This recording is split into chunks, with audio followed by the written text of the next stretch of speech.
Heart rate is one of the most important metrics that we can track as runners. And some workouts are actually very well suited to use heart rate and some aren't. In this video, we're gonna talk about what kind of workouts are really great for heart rate based training and what workouts are not, so you can avoid it. By the way, this video is sponsored by COROS. Thank you, COROS, for your partnership and helping me produce these videos. So in the last couple of years, I've kind of had a love-hate relationship with using heart rate in my training because I've had a wrist-based heart rate monitor. And if you're like me, if you've got one of these fancy GPS watches that has heart rate functionality, you know that these wrist-based heart rate monitors are not accurate.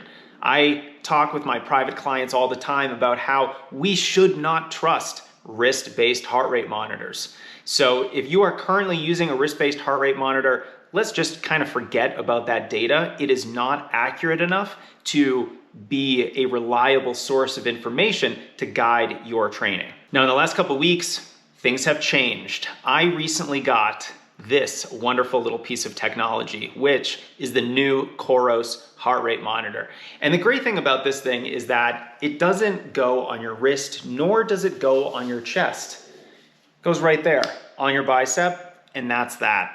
The COROS heart rate monitor is a little bit of a newer technology in that it's supposed to go on your arm. So this is your first heart rate monitor based on the arm, and I'm loving it. It doesn't go around your chest. You don't have to connect to anything around here, and a lot of sweat tends to pool right here at the bottom of your chest, and every chest strap that I've used in the past has gotten really gross over time with constant use because there's just a lot of contact with sweat, but not the arm-based heart rate monitor. So COROS, thank you for this innovation. The other thing that's wonderful about the COROS heart rate monitor is that it doesn't actually need to be paired with a COROS watch. So if you have any other type of smartwatch for your running, you can pair this with that watch. And it has an unreal 38 hours of battery life, and that's 38 hours in use. So if you're walking around and this thing is on your skin, you'll see that as soon as I put my skin against this, you'll see that green flashing. That means it's turned on. There's no buttons on this. It's really simple and easy to use. And now that I've paired it with the Apex 2 Pro, which has over 70 hours of battery life, I've been running for more than a week with these two things, and I think the watch still has more than 50% battery in it. It's just unbelievable how convenient it is to wear these devices and use them every day with your training. All right, before we talk about what workouts are really great to use for heart rate, let's talk about some workouts that are not good for heart rate. There's quite a few types of workouts that you don't really even need to use a heart rate monitor for because they're not really based on your heart rate. They're not based on physiologically what's happening inside your body. So any workout where you are running your goal race pace, which is a very specific type of workout to do, is not a workout where heart rate is very relevant at all. Now, there are a lot of variety of race pace workouts that you can run. So if you're training for a 5K, something like 6 times 800 meters or 3 times a mile at your goal race pace with a short recovery, that's a good example of a race pace workout. And as your coach, I wouldn't really care what your heart rate is. The goal is to be able to execute this workout so that you can have the confidence knowing that you can hit your goal finish time on race day. So something like a 20-mile long run with the last 10 miles at goal marathon pace.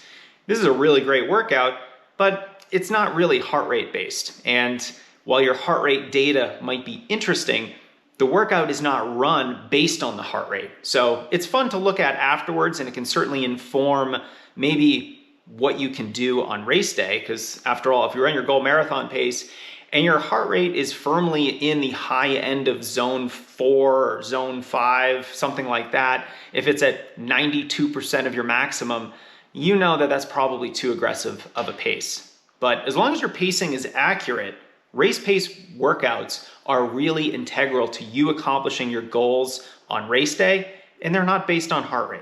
So over the last couple of weeks, as I've been testing the COROS heart rate monitor, I've used it primarily for two very important types of workouts that I think are appropriate for all runners. Let's talk about the first one, which technically speaking is not actually a workout. It's the very important recovery run. Now, first, let's talk about what is a recovery run. A recovery run is designed to be one of your easiest runs during the week. It is supposed to be easy on multiple levels. Number one, the pace is supposed to be slow. Number two, it should be done on non-challenging terrain. Number three, your heart rate needs to be kept under a certain amount. And it should probably be a very short run. So you're not running long, you're not running fast, you're not running with a high heart rate, and you're not running on any technical or challenging terrain like a very hilly route.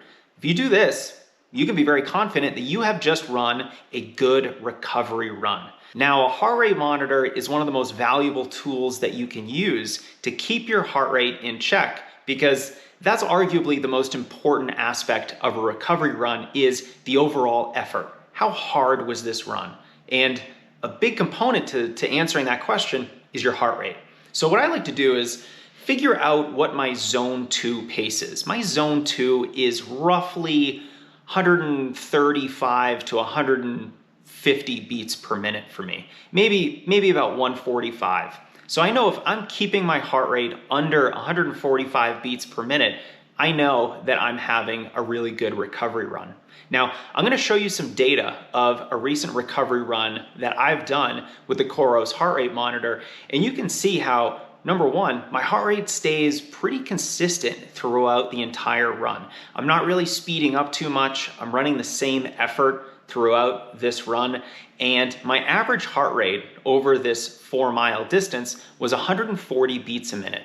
Now, that's pretty great for me. I was running very comfortably, the pace was easy, and even though the temperature was a little bit high, I kind of think that, that might be an issue. I probably averaged slightly lower if I had gone on a cooler day, but nevertheless, this was a really good recovery effort for me.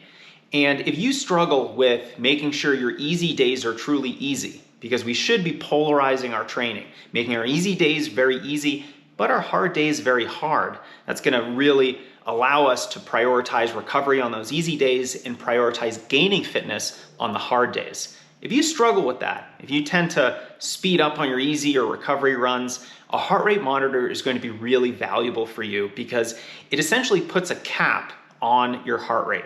And you know that if your heart rate starts exceeding that cap, you need to slow down and ease up on the effort. We've heard a lot about the value of zone 2 running. I feel like in the last year or two, recovery runs are where a lot of that zone 2 happens. So use a heart rate monitor, make sure your heart rate stays under a certain threshold, and you're gonna get all the benefits of that recovery run.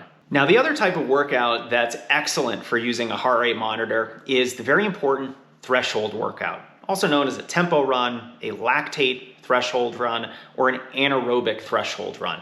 This is that zone of effort that's sort of in between you running aerobically or with oxygen or anaerobically without oxygen. What energy system is providing most of the energy for your effort? If it's aerobic, then it's sustainable. If it's anaerobic, it's not sustainable. The great thing about lactate threshold is that it's arguably one of the most effective workouts for endurance runners, whether you're a 5K runner or a 50K runner, because the lactate threshold workout gradually increases your ability to run faster while staying aerobic. So this is like a superpower for endurance runners, because you can imagine, well, if you could run 5-minute mile pace and still be aerobic, you are going to be very good at any race that you run. You are just strong and capable of running very fast. And unlike your running economy, for example, which really can't be improved too much, you can of course improve it a little bit, your aerobic metabolism or endurance, the very thing that lactate threshold trains, is theoretically trainable in perpetuity. You can always build more mitochondria, become more efficient with your use of oxygen, and effectively continue to grow your endurance for years. So the lactate threshold workout is, in my view, one of the most important workouts we can do as runners.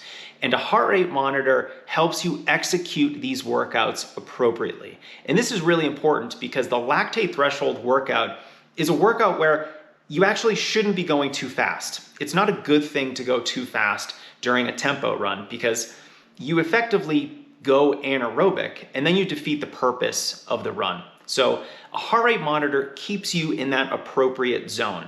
Now for me, my threshold zone is about 160 to 170 beats per minute.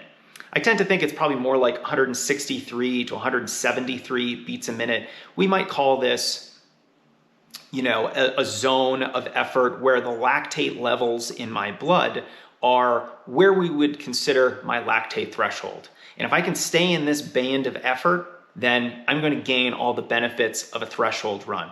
Increased endurance, better efficiency with processing lactate, using it as fuel and clearing it from the blood. This is going to be a really important workout. And a heart rate monitor is great because it prevents me from defeating the purpose of the workout and going too fast. For these kinds of workouts, I would actually rather you go too slow than too fast. Because if you go too fast, you get too much lactate, you don't get the stimulus that you're looking for. And if you go too slow, you get the same stimulus that you want, it's just smaller. So I'd rather you have a smaller stimulus than no stimulus. And so you can see the data here with my tempo run about a week ago, and you'll see that my heart rate was actually about in the 160 to 170 range for the duration of this tempo run. Right where I wanted it to be. I actually ran it more by feel, but was monitoring the heart rate throughout the tempo run. This was for a 10-minute effort, so it wasn't a super long tempo. You can see how my heart rate gradually climbed in the first couple minutes and then stayed much more steady in the high 160s with a peak right around 170. This is right where I want to be, but I remember when I was back in college, my threshold heart rate was closer to 175 beats a minute, and I certainly can't do that today. It has certainly come down with age and reduced fitness levels for sure, but that's the thing about tempo. It's going to change over time because it's about 85 to 90% of your maximum heart rate. I estimate my max heart rate to be about 190 beats per minute, and the 160 to 170 range is about where I need to be. And so as you are planning your training, you can see how the workouts that are best for heart rate are more physiological. It's more based on what's happening internally inside your body.